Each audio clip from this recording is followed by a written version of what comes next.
Alistair here from the de Havilland Aircraft Museum.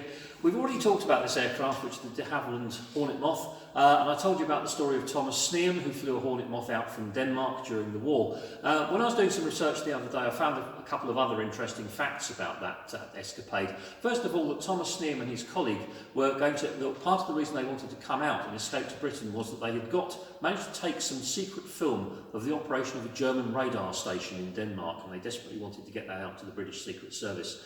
And so they had this undeveloped film with them. They handed it over to the Secret Service when they arrived in Britain, and they had it. The Secret Service had it developed. They got it developed by the Post Office film department apparently, and they made rather a mess of it and ruined everything on the film except for about 2 surviving frames of a cine film, which was rather annoying for Thomas Sneum, especially as he and his colleague had taken all the trouble to bring it out of Denmark in such secrecy.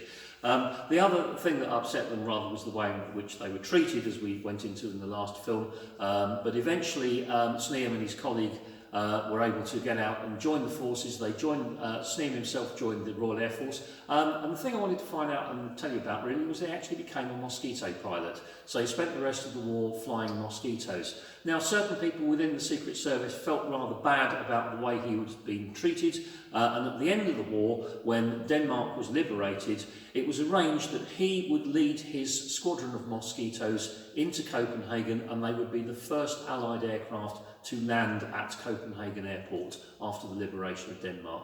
So although he had a lot of adventures, he had a lot of trouble getting over to Britain in the first place, he was a little bit hard done by when he was over here, and a little bit disappointed by that. He did get the final pleasure of being the first person to come back and fly back his aircraft into Copenhagen Airport at the end of the war. So a little triumph for him to sweeten the tail at the end there. So just thought I'd share that one with you. Thanks a lot. Stay safe.